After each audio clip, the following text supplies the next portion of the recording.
سیاسیات کے ساتھ اعجاز حیدر آپ کی خدمت میں حاضر. آج کا پروگرام جنوبی وزیرستان کے حوالے سے کریں گے اور جنوبی وزیرستان میں جو فوجی کارروائی ہوئی ہے اس سے بہت سارے لوگ علاقے کے متاثر بھی ہوئے ہیں. فوج اس وقت علاقے میں موجود ہے. علاقے کی مختلف جگہوں کے اوپر، پہاڑیوں کے اوپر، ٹاؤنز میں، گاؤں میں جو ہے وہ فوجی اپنی ڈپلائمنٹ جو ہے وہ تقریباً مکمل کر چکے ہیں. طالبان کی جو اس زمانے میں یہ گڑھ سمجھا جاتا تھا، جو محسود کا جو علاقہ تھا، وہاں پہ اب فوج موجود ہے. لیکن یہ دیکھنا ہے کہ اس سے آگے بڑھ کے کیا کیا جا سکتا ہے، اور اس سلسلے میں ہم جو گفتگو کرنے جا رہے ہیں، ہم نے کوشش یہ کی کہ بجائے اس کے کہ ہم تجزیہ کاروں سے عمومی طور پہ جو چہرے جن سے شناسا ہیں ناظرین، ان کی بجائے جنوبی وزیرستان کے لوگوں سے بات کریں. اور اسی سلسلے میں ہمارے ساتھ تین جو حضرات ہیں وہ آج ہمارے مہمانوں میں شامل ہیں. طارق محسود صاحب ہیں، لدھا سے ان کا تعلق ہے. ان کے ساتھ بیٹھے ہیں خالد احمد صاحب جو کہ تحصیل سراروغا سے تعلق رکھتے ہیں، اور ان کے ساتھ بیٹھے ہیں ارشد قیوم صاحب، وہ بھی لدھا سے تعلق رکھتے ہیں. اور جیسے میں نے پہلے کہا کہ مقصد یہ تھا کہ ایسے لوگوں سے بات کی جائے جو اس علاقے کو بخوبی جانتے ہیں، اس علاقے کی مشکلات اور مسائل سے آگاہ ہیں. انہوں نے طالبان کی جو اٹھان تھی وہ بھی دیکھی، اور اب جو فوجی کارروائی ہے اس کے متاثرین میں بھی شامل ہیں. تو مختلف حوالوں سے ان سے بات کریں گے. طارق محسود صاحب، بات شروع کی، کچھ تھوڑا سا بتائیں کہ یہ تو اب متاثرین کی تو ہم بات لازماً کریں گے کیونکہ وہ ایک ایسا بڑا مسئلہ ہے کہ جس سے میں چاہتا ہوں کہ ہمارے ناظرین کو پتہ چلے کہ وہاں پہ کیا ہو رہا ہے. لیکن تھوڑا سا ہمیں اس کا اگر آپ بیک گراؤنڈ دیں کہ کیسے یہ معاملہ شروع ہوا اور محسوسات کیا ہیں لوگوں کے، کیا سوچتے ہیں لوگ اس کے بارے میں. دیکھیں، یہ بات ہے جو مطلب کہ مسئلہ کیسے شروع ہوا، تو اس کی تو کافی لانگ ہسٹری ہے. مجاہدین اور یہ طالبان اور یہ جو کچھ ہو رہا ہے، یہ تو اس کی کافی لانگ ہسٹری، اور اب یہ کافی کمپلیکیٹڈ ایشو بن چکا ہے. اور مطلب ہے کہ ایک عام بندہ اس کو سمجھنے میں کافی دقت ہوتی ہے اس کو. لیکن جو مسائل ابھی شروع ہو گئے ہیں اس کی پرٹیکولرلی ہم کہہ سکتے ہیں کہ 2001 میں جب مطلب کابل پہ امریکہ کا قبضہ ہوا، اس کے بعد وہاں سے کچھ لوگ جو ہمارے علاقے میں آ گئے.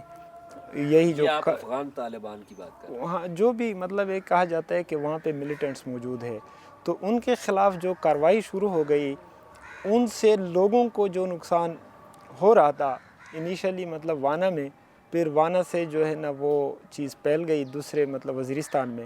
وزیرستان یعنی کہ لدھا سب ڈویژن میں اور پورے محسود ٹرائب کا جو ایریا ہے وہاں پہ یہ ساری چیز پھیل گئی نا. تو وہاں پہ بھی کچھ کارروائیاں ہوئیں. تو ان کارروائیوں کی وجہ سے جو ہے نا لوگوں میں ایک ریئیکشن سا بھی آ گیا کہ مقامی لوگ جو تھے نا وہ بھی انیشلی یہ سمجھنے لگے کہ ہمارے خلاف ہمارے ساتھ زیادتی کچھ ہو رہی ہے. تو ان کا جو سپورٹ تھا نا وہ جو ملیٹنٹس ہے یا جو طالبان ہیں ان کے ساتھ رہا نا.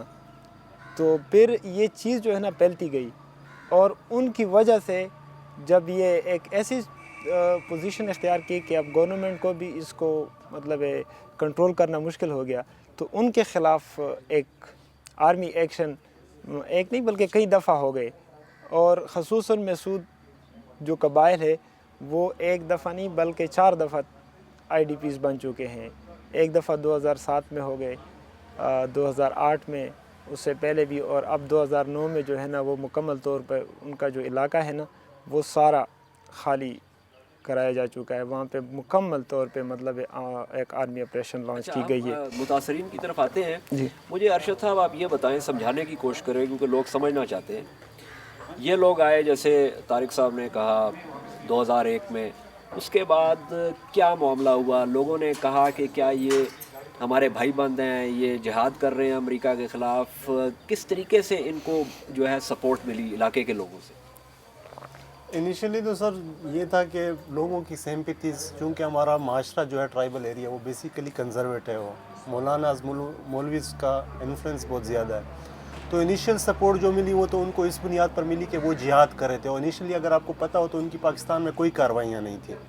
ان کو جہاد کرتے تھے across the border Durant line میں، تو لوگوں کی سیمپتیز تھیں ان کے ساتھ، ٹھیک ہے. پھر یہ کہ انہوں نے علاقے میں لوگوں کے جو مسائل ہیں، امن و امان قائم کیا، ڈکیتی چوری وغیرہ، یہ بھی طالبان کا جو کہ انیشیلی ان کو اپنا فٹ ہولڈ اسٹیبلش کرنے میں بڑے معاون ثابت ہوئے، ٹھیک ہے.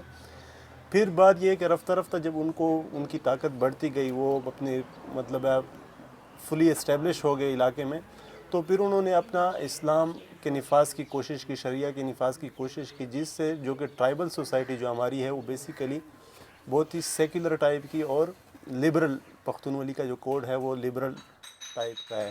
تو پھر وہ لوگوں میں ان کے خلاف ریئیکشن رفتہ رفتہ شروع ہو گیا. اور پھر یہ کہ لیکن پھر بھی چونکہ ان کا کنٹرول تھا علاقوں میں، تو لوگ جو ہیں نا وہ ویسے ہی ان کے خلاف، چونکہ کوئی بھی افورڈ نہیں کر سکتا کہ اوپنلی کوئی ان کی اپوزیشن کر سکے. تو پہلے تو انہوں نے اس طریقے سے اپنے فٹ ہولڈ اسٹیبلش کیے، پھر بعد میں انہوں نے اپنے مکمل طور پر شریعہ کا نفاذ اور یہ چیزیں شروع کر دیں. نہیں، لیکن مجھے یہ سمجھائیں، بلکہ خالد صاحب آپ بھی اس میں شامل گفتگو کروں آپ کو، کہ یہ جو ارشد صاحب نے بات کی کہ ایک تو جو پشتون سوسائٹی ہے، مجھے بھی پتہ ہے، میں نے بہت عرصہ NWFP میں گزارا، نماز روزہ جو ساری پابندی ہے، صوم و صلات کی جو ہم بات کرتے ہیں، یا وہ تو ساری چیزیں ہمیشہ سے تھیں. وہ تو تھی. تو یہ کون سا اسلام، مطلب مجھے یہ ذرا سمجھانے کی کوشش کریں کہ ان کی جو نفاذ اسلام تھا یہ کس حوالے سے مختلف تھا، یہ اس پہ کس چیز پہ زور تھا ان کا؟